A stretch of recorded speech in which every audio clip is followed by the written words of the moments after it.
Então vamos pensar aqui, com uma perspectiva psicanalítica, o candomblecista que posta frases evangélicas, o que tem por trás disso? Isso pode ser uma formação reativa. Formação reativa, um mecanismo de defesa, um mecanismo de adaptação social. Para evitar preconceito, angústia de preconceito, esse sujeito ele adota um comportamento do opressor. Do opressor. Né? É o oprimido que adota o comportamento do opressor. Ou da maioria das vezes para se sentir seguro. É o que chamamos de uma máscara social. Máscara social, ele pode estar tentando conciliar partes de si que o mundo externo dizem serem inconciliáveis ou simplesmente usando a linguagem cristã como um escudo de proteção, tá? A máscara social. Então, ele sofre por ele não ter autenticidade. Então, veja bem, a gente vai pensar aqui que esse que posta os dizeres evangélicos, ele ao mesmo tempo está se protegendo, ele não está expondo sua realidade por medo, com medo do superego, é o preconceito. Agora nós vamos olhar uma perspectiva espiritual. Nós vamos deixar a psicanálise de lado e vamos olhar com um olhar espiritual. Tá? No contexto das religiões de matriz africana, essa conversa toca em um ponto histórico e teológico profundo. Tá? Sincretismo como sobrevivência. O candomblecista ele precisou usar a roupagem cristã para sobreviver.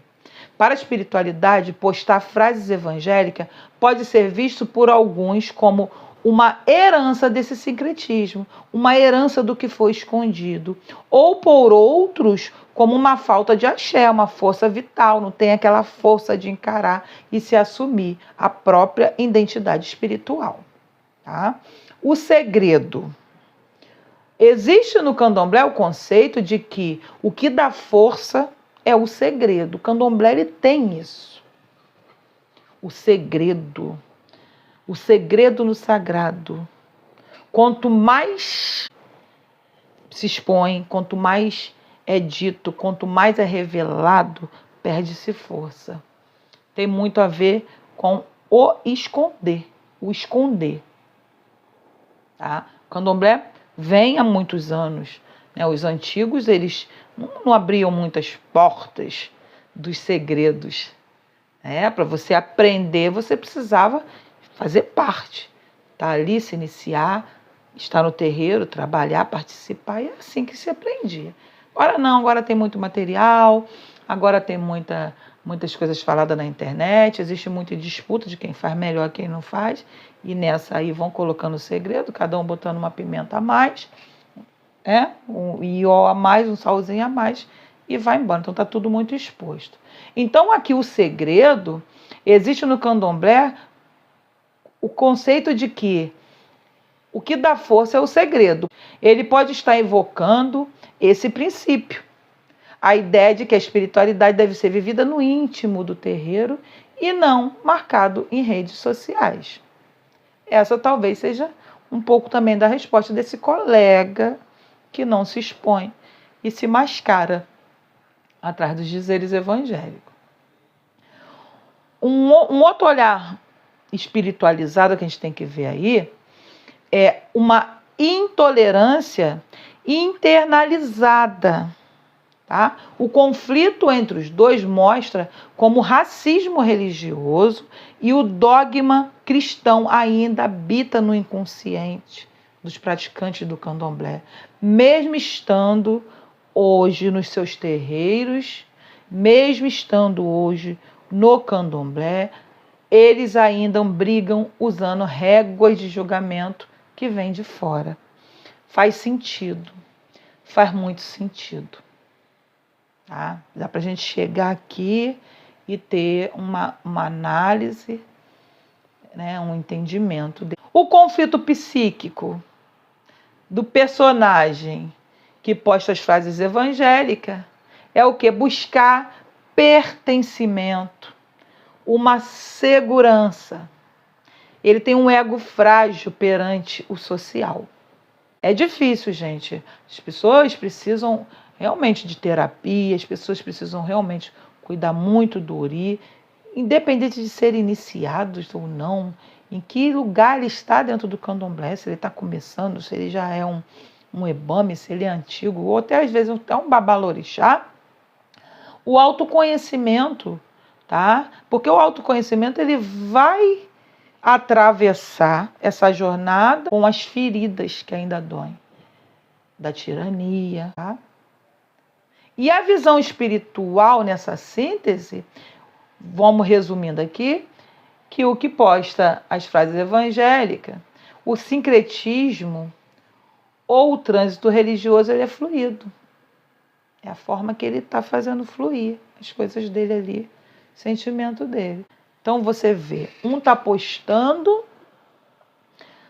né, com a máscara dos dizeres evangélicos, e ele está fazendo um trânsito religioso. Ele está ali, né, se escondendo, se disfarçando, vai no seu terreiro, mas para fora ele não posta isso, ele posta frases evangélicas e não um provérbio iorubá.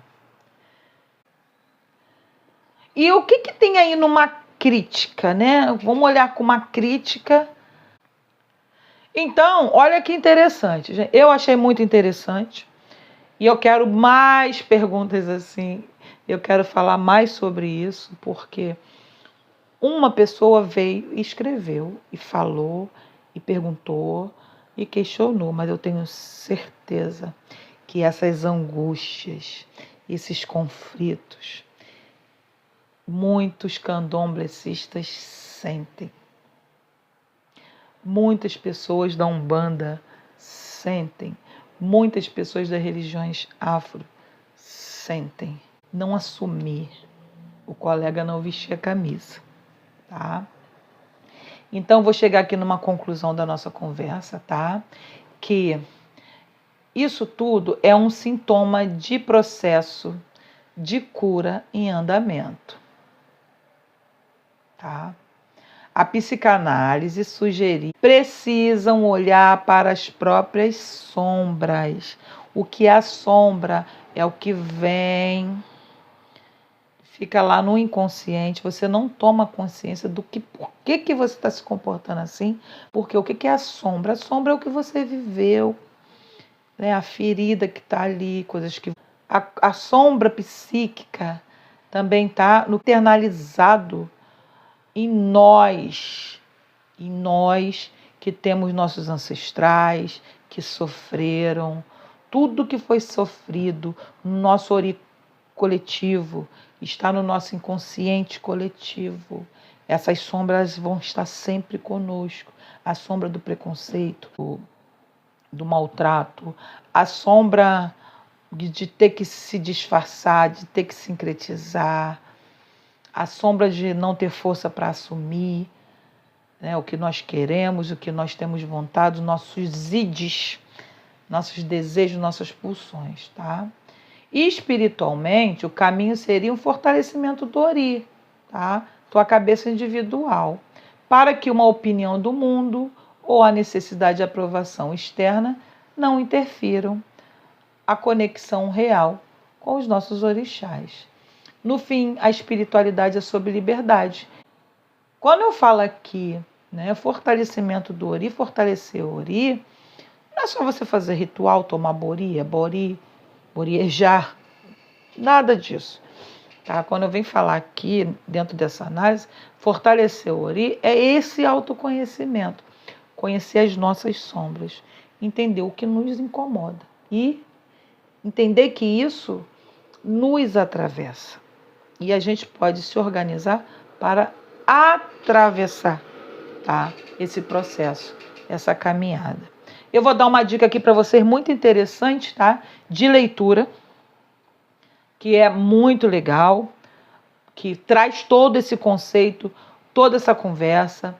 Eu passei aqui tá? Li alguns textos, tá? E eu vou te falar aonde eu pesquisei, o que eu estudo, e vou dar uma dica para vocês, para que vocês também possam aproveitar, tá? Dessas leituras, que é muito interessante, tá? E isso traz o quê? O fortalecimento do Ori, tá? Conhecer, ler, tá? Tanto no olhar psicanalítico quanto na espiritualidade, tá?